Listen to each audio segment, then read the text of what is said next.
Bonjour les amis, bienvenue sur la chaîne pour une nouvelle réaction à un trailer, ou plutôt à un teaser, puisque Amazon vient de balancer comme ça le teaser de Spider Noir avec Nicolas Cage. Alors c'est pas Spider-Man noir, hein, c'est Spider Noir, dans cet univers un petit peu dystopique, années 30, avec un Spider-Man en noir et blanc. Donc voilà, qu'on avait vu apparaître notamment ces derniers temps dans les films de Sony Across the Spider-Verse, où il aidait justement les Spider-Man des différents multivers. Est-ce qu'il y aura une connexion, un lien entre les dessins animés, les films d'animation et cette série qui est censée arriver donc sur Amazon Prime en 2026? Bah écoutez, on en saura peut-être plus tard, mais pour l'instant, on va regarder ce teaser. Ça dure 30 secondes, hein, c'est très court. Donc je vous propose de vous installer confortablement, on regarde un petit peu tout ça, on analyse, on décrypte, on en parle comme d'habitude. Installez-vous confortablement, c'est parti.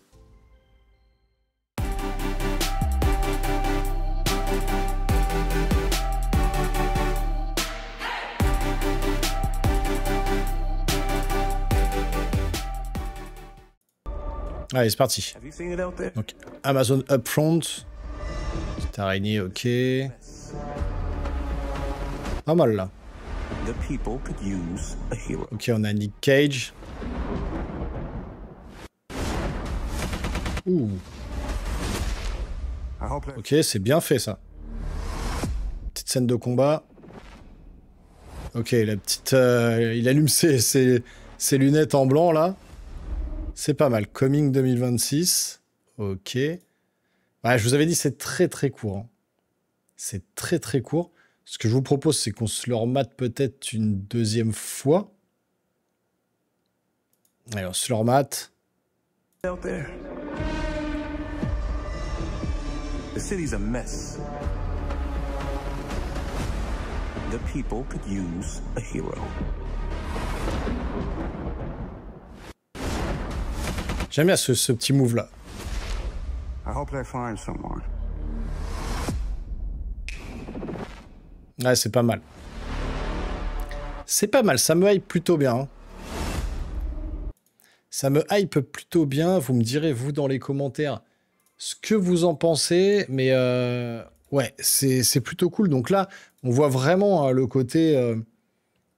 voilà, très sombre, très noir. En fait, le noir et blanc est bien fait parce qu'on distingue bien vraiment le Spider noir qui est bien détaché de l'image par rapport au reste. C'est jamais illisible malgré le fait que ce soit dans le noir complet tout le temps. Voilà, c'est très sombre. Vous voyez, même l'éclairage, hein, je veux dire, on est dans un univers, voilà, années 30, un peu dystopique comme ça, dans un monde parallèle de Spider-Man. Peut-être qu'il sera connecté ou non, je vous dis. Puis vous voyez, c'est nuageux, c'est brumeux. Et malgré tout ça, on a quand même une image qui est lisible. Donc c'est ça qui est plutôt cool. Donc là, on a la fameuse araignée avec laquelle peut-être il se tient là il se tient le cou. Peut-être que c'est là qu'il s'est fait mordre, en fait, tout simplement. L'ennemi, le top shot là, qui est plutôt pas mal fait. Hein. Ce top shot est vraiment bien foutu dans la ruelle, qui avance tout doucement sur Spider-Man. Un cabaret, là on voit bien Nicolas Cage avec l'araignée sur la main. C'est marrant de voir Nicolas Cage dans ce genre de rôle. Il était déjà dans le MCU hein, avec Ghost Rider. Enfin en tout cas un film Marvel, pas encore dans le MCU à l'époque. Mais il a déjà joué Ghost Rider, mais il a jamais joué de Spider-Man et je trouve que ça lui va bien. Je trouve qu'il a bien la tête là. On voit bien ce côté ombre comme ça qui pénètre dans le bâtiment avant de faire... la fameuse glissade, hop, il se relève, il attrape le mec avec la mitraillette. Et vous voyez là le plan quand même, l'éclairage, comment il est bien fait.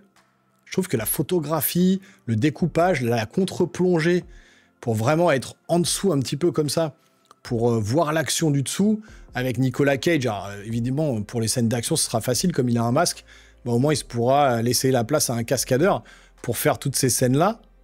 Où voilà, il attrape le fusil, puis on voit bien que l'éclairage de la mitraillette, eh ben, ça éclaire tout le reste de la pièce, et c'est vraiment très joli. Hein. Le noir et blanc est bien fait. Là, il prend appui sur le mur, un gros coup de poing, boum, il couche le premier personnage, on est vraiment sur l'esprit Spider-Man, et puis là, boum, il allume ses petites lumières pour faire peur à ses ennemis. Ouais, je trouve que c'est stylé. Il y a une ambiance aussi un peu Watchmen.